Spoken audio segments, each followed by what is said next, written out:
Et si derrière le sourire bienveillant d'Émilien se cachait un tout autre visage? Pendant près de 2 ans, il a captivé des millions de téléspectateurs, devenant une légende vivante des 12 coups de midi, le petit prodige que rien ne semblait pouvoir arrêter, enchaînant victoire sur victoire avec une facilité déconcertante, une concentration hors norme et cette image de jeune homme irréprochable, presque trop parfait pour être vrai. Mais voilà qu'une simple déclaration, glissée presque innocemment dans une interview par sa supposée successeur, vient tout remettre en question et soulève une vague de doutes insoupçonnés. Car pourquoi un ancien champion, fraîchement libéré d'une aventure aussi éprouvante, irait-il spontanément relire, corriger et réviser en profondeur les 28 pages d'un mémoire universitaire pour une candidate qu'il n'a jamais affrontée sur le plateau, une candidate qu'il n'a, en apparence, jamais croisée au sommet du jeu? Pourquoi cette générosité soudaine? Presque trop belle pour être désintéressée, pourquoi cet empressement à lui transmettre ses secrets, ses conseils, ses méthodes, ses routines, comme s'il voulait qu'elle suive ses traces,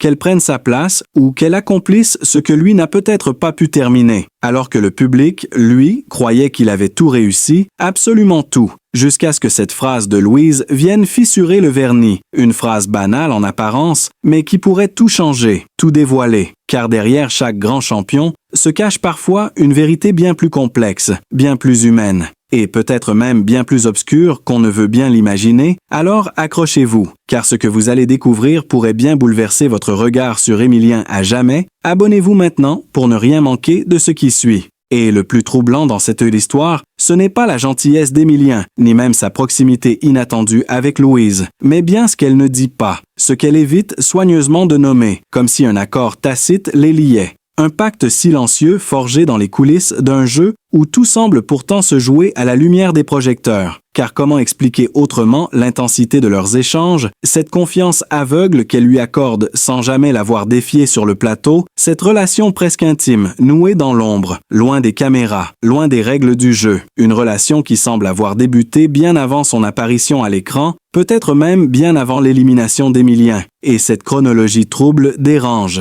Elle dérange parce qu'elle remet en cause l'indépendance des champions, la pureté supposée de leur ascension, car comment croire au hasard quand tout semble si parfaitement orchestré? Quand Louise avoue avec émotion que ce n'est pas elle qui lui a demandé de l'aide, mais lui, spontanément, alors qu'il aurait pu choisir le repos, l'oubli, la liberté, et au lieu de cela, il choisit de corriger page après page un mémoire de 28 feuillets, de traquer chaque faute d'orthographe, chaque espace superflu, chaque règle typographique oubliée, comme si cela comptait plus que tout, comme s'il y avait une urgence à l'aider, à la préparer, à faire d'elle une digne héritière de son trône. Et cette urgence nous frappe de plein fouet, car elle ne semble ni rationnelle, ni anodine. Elle s'apparente presque à une mission, une tâche que seul lui pouvait accomplir. Mais pour quelle raison, pour quelle fin et à quel prix? C'est là que le malaise s'installe, insidieux, profond, car certaines sources proches du tournage évoquent aujourd'hui des allers-retours discrets de Louise bien avant sa première émission, des visites techniques à la production, prétextant un intérêt journalistique ou une documentation sur le fonctionnement du jeu, mais qui, à la lumière de ces révélations, prennent une toute autre dimension, comme si elle avait été préparée, modelée, formée à distance, à l'abri des regards, et soudain, les coïncidences s'accumulent. Trop nombreuses pour être ignorées, car le jour même où Romain élimine Émilien, Louise est repérée en coulisses, discutant longuement avec un membre de l'équipe technique. Et certains témoins parlent même d'un regard échangé entre elle et l'ancien champion. Un regard bref, mais lourd de sens, puis vient la question qui dérange. Si Louise n'a jamais affronté Émilien officiellement, pourquoi semble-t-elle le connaître si intimement? Comme s'ils avaient partagé bien plus que des échanges de courriels ou quelques corrections de texte, comme si un lien profond les unissait, né bien avant les projecteurs, comme si tout était déjà écrit, et cette sensation d'assister non plus à un jeu télévisé, mais à une mise en scène glaçante nous traverse. Et alors, on repense à ses propos, à cette étrange formule qu'elle utilise lorsqu'elle évoque son mémoire relu. Cela lui faisait plaisir de m'aider. Comme si elle avait senti qu'il portait en lui une dette, une promesse, un engagement pris loin des caméras, et ce regard qu'elle esquive lorsqu'on lui demande comment ils se sont rencontrés.